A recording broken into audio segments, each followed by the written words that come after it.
Les ETF Bitcoin et Ethereum seront-ils disponibles dès lundi à Hong Kong?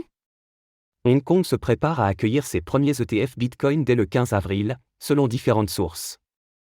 Au moins 4 ETF Bitcoin devraient être approuvés par la Commission des valeurs mobilières et des contrats futurs de Hong Kong, émis par des sociétés telles que Jardine Matheson, Huaxia Fund, Bosra Fund et Wisdom Financial Group. Des ETF sur l'Ether pourraient également voir le jour.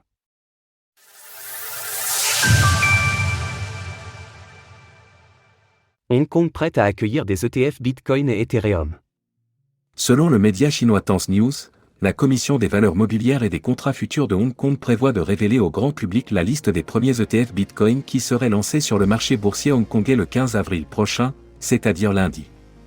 L'information provient de différentes sources au courant de l'affaire interrogées par Tencent News, selon lesquelles il est prévu qu'au moins 4 ETF Bitcoin au comptant soient approuvés par le régulateur de Hong Kong.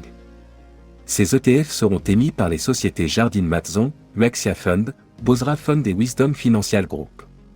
Selon le site de la Commission des valeurs mobilières et des contrats futurs, 18 sociétés peuvent aujourd'hui demander à émettre un ETF basé sur une crypto-monnaie à Hong Kong. Bloomberg a confirmé l'éventualité d'une série d'approbations pour les ETF Bitcoin lundi, et a également indiqué que des ETF basés sur l'Ether, la deuxième crypto-monnaie la plus capitalisée du marché, devraient également voir le jour. À ce titre, selon des sources ayant souhaité conserver l'anonymat étant donné la nature confidentielle du dossier, la société chinoise Harvest Fund Management Company devrait pouvoir émettre des ETF à la fois sur le BTC et le TH. Un partenariat a été établi entre les sociétés Bosra Asset Management, chinoise, et HK Capital, hongkongaises, afin qu'elles puissent également émettre à la fois des ETF sur le Bitcoin et l'Ether, selon les mêmes sources. Quand pourraient être lancés ces ETF crypto?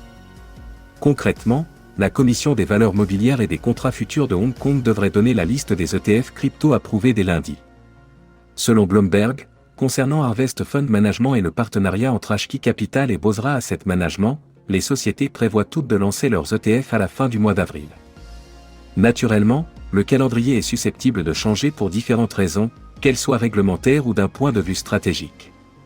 Effectivement, lorsque les ETF Bitcoin Spot ont été lancés sur le marché boursier des États-Unis, la dizaine de concurrents présents sur ce segment de marché se sont empressés de proposer les frais les plus bas possibles pour se placer en tant que leader le plus rapidement.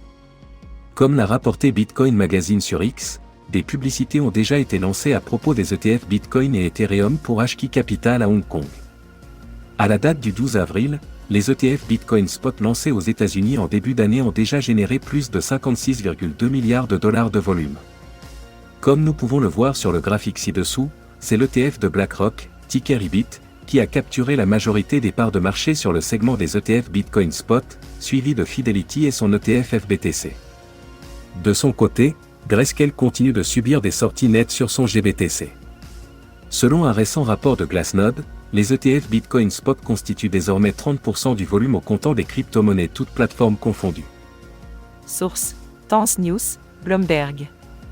Retrouvez toutes les actualités crypto sur le site cryptost.fr.